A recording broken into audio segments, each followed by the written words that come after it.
Hi, Assalamualaikum. We are from group NBO4A. Our members are, my name is Wan Aziz Zulfahmi. I am Nolena Binti Muhammad Said. I am Syed Jaafar bin Syed Hussein. And my name is Nabil bin Muhammad Hatta.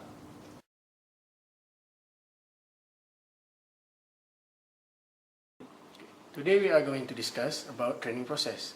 Basically, training means teaching or developing in oneself or others any skills and knowledge that relate to specific useful competency. To achieve these goals, there are certain phases that we have to comply. There are 4 phases in training process. That is training needs, designing the training programs, implementation of training programs, and evaluation of the training programs.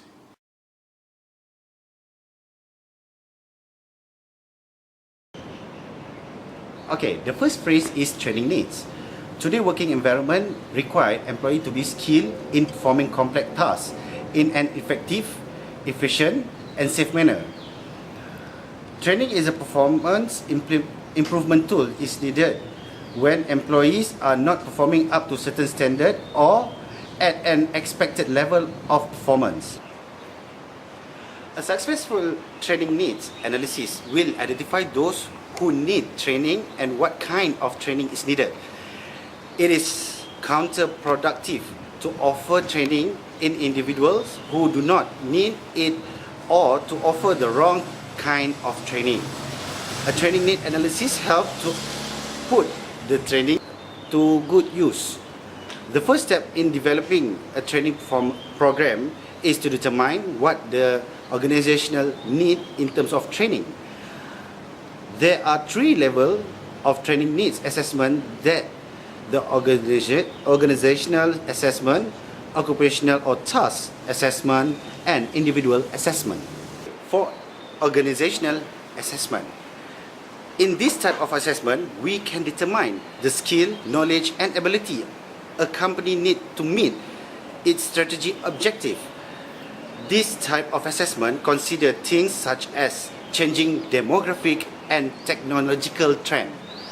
Overall, this type of assessment looks at how the organization as a whole can handle its weaknesses while promoting strengths. Second, occupational task or assessment. This type of assessment look at the specific skills, tasks, and ability required to do job within the organization.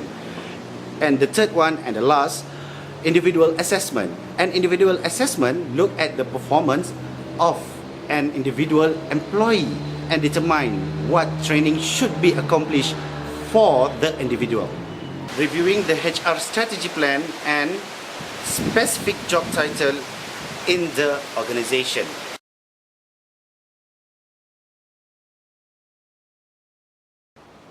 The second phase is designing the training program.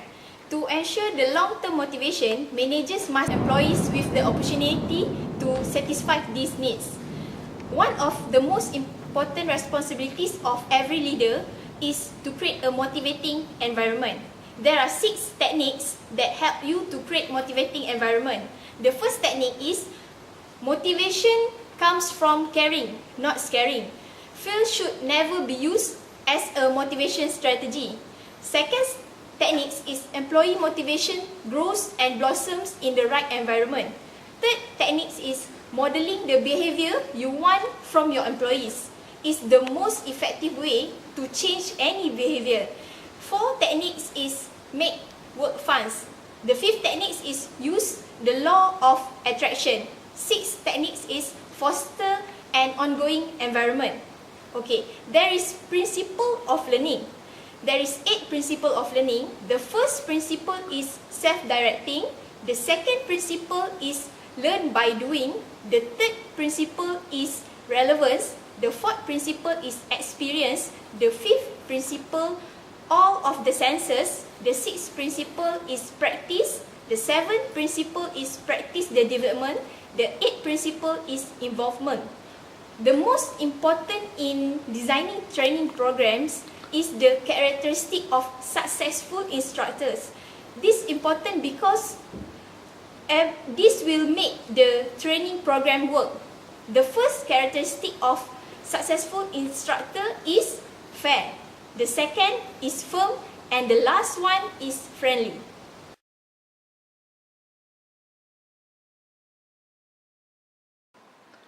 For phase 3, implementation of training programs.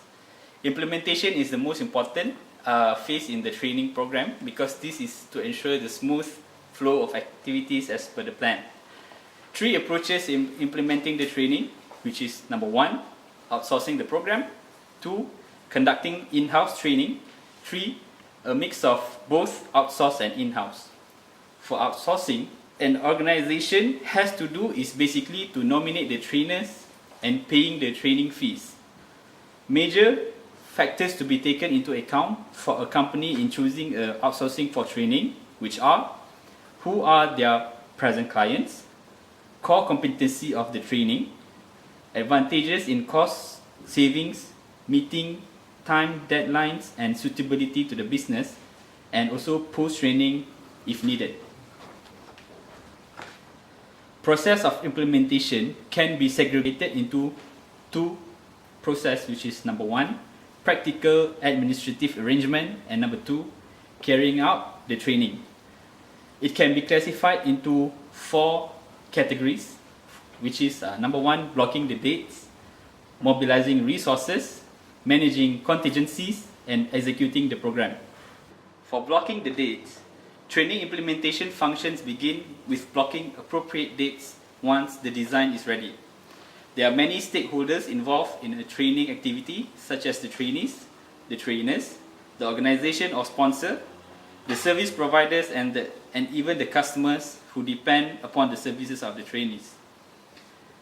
For mobilizing the resources, there are 4 factors that have to take into account, which is financial resources, where training manager has to analyze the amount allocated by the company and cost estimation, infrastructure and logistic requirements, which the training site is the physical location where the training is provided. It may be owned or rented premises.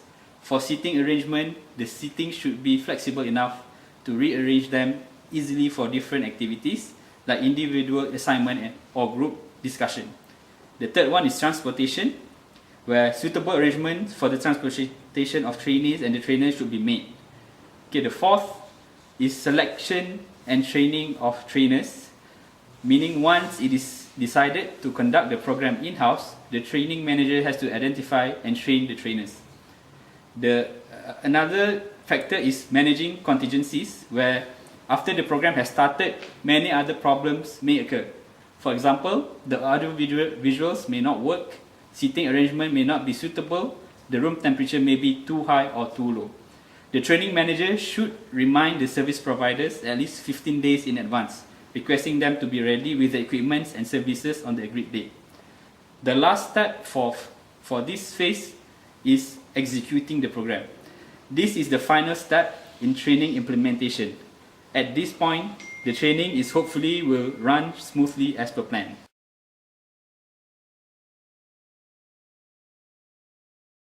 Okay, for phase 4, evaluation of the training program. There are 4 levels of measuring the program effectiveness. Okay, number 1 is training reaction. In training reaction, as a trainer, you have to inquire the trainees regarding how do they feel about the training, and was the training worth their time. Okay, number 3 is the training successful during their training, and what is the biggest strength and weakness of the training itself, and is the presentation style and venue suits their training expectation, and did the training session accommodate their learning style. Number 2, extent of learning. In extent of learning, as a trainer, you have to measure the trainees. Do they have learned? How much knowledge has increased? And measure that thing. Number 2 is identifying what to evaluate: knowledge, skills, and attitude. Number 3 is, does you have to do interview or give questionnaires to measure the before and after the training result of the trainees. Number 3 is learning transfer to job behavior. At this stage, you have to evaluate the trainees, how their behavior have changed after the training, after they receive the training. Does the trainees use what they have learned in their jobs? Number 4 is result assessment. In result assessment, you as the trainer, you have to analyze the final result of the training. Is it effective towards the trainers, or does it not effective towards the trainees?